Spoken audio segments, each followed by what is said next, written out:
ദൈവമേ, സ്വർഗസ്ഥപിതാവേ, ഇന്ന് രാവിലെ സമയം പ്രാർത്ഥിക്കാൻ കിട്ടിയ അവസരത്തിനായി സ്തോത്രം ചെയ്യുന്നു.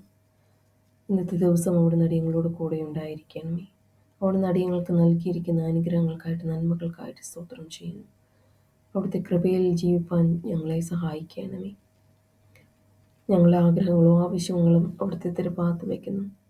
ഞങ്ങളോട് കരുണ തോന്നണമേ. ഞങ്ങളുടെ ആവശ്യങ്ങളിൽ ഞങ്ങളോട് കൂടെ ഉണ്ടായിരിക്കണമേ. ഞങ്ങളെ ആപത്തിൽ നിന്നും അനർത്ഥങ്ങളും ദോഷങ്ങളും സംരക്ഷിക്കണമേ.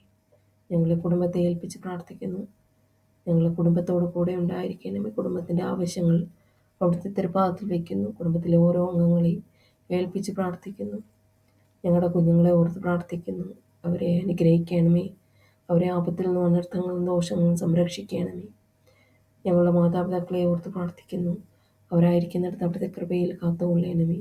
അസുഖങ്ങളിൽ നിന്നും രോഗങ്ങളിൽ നിന്നെല്ലാം വിടുതൽ കൊടുക്കണമേ. അവിടുത്തെ കൃപയിൽ ആശ്രയിച്ച് ജീവിപ്പാൻ സഹായിക്കണമേ. അടിയങ്ങളെ സഹോദരങ്ങളെ ഏൽപ്പിച്ച് പ്രാർത്ഥിക്കുന്നു. അവരെ അനുഗ്രഹിക്കണമേ. അവിടുത്തെ പരിശുദ്ധാത്മാവ് കൊണ്ട് അവരെ നിറയ്ക്കണമേ. അവിടുത്തെ കൃപയിൽ കരുണയിൽ ജീവിപ്പാൻ ഞങ്ങളെ സഹായിക്കണമേ.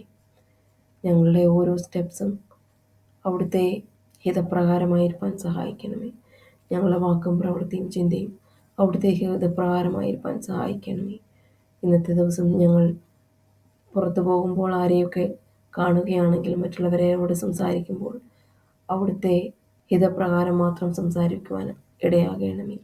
ഞങ്ങളുടെ വാക്കും ചിന്തയും പ്രവൃത്തിയും അവിടുത്തെ ഹിതപ്രകാരം മാത്രമായിരിക്കാൻ സഹായിക്കണമേ. ഞങ്ങൾ ആവശ്യമുള്ളത് കേൾക്കുകയും ആവശ്യമുള്ളത് മാത്രം സംസാരിക്കുകയും ആവശ്യമുള്ളത് മാത്രം കാണുകയും ചെയ്യുവാനുള്ള കൃപ ഞങ്ങൾക്ക് തരണമേ. ആവശ്യമില്ലാത്ത ഒരു വിഷയങ്ങളും മറ്റുള്ളവരുമായി ഷെയർ ചെയ്യുവാൻ ഇടയാകരുതേ. മറ്റുള്ളവർക്ക് ദോഷം ചെയ്യുന്ന, ദ്രോഹിക്കുന്ന തരത്തിലുള്ള ഒരു പ്രവൃത്തികളിലും ഞങ്ങൾ ഏർപ്പെടാതിരിക്കാൻ ഞങ്ങളെ സഹായിക്കണമേ. ദുഷ്ടൻ്റെ കണിയിൽ നിന്ന് ഞങ്ങളെയും സംരക്ഷിക്കണമേ. അവിടുത്തെ കൃപയും കരുണയും കൂടെ ഉണ്ടായിരിക്കണമേ. യേശുവിൻ്റെ നാമത്തിൽ കൃപയോടെ യാചിക്കുന്നു. ഉത്തരമരുളണമേ.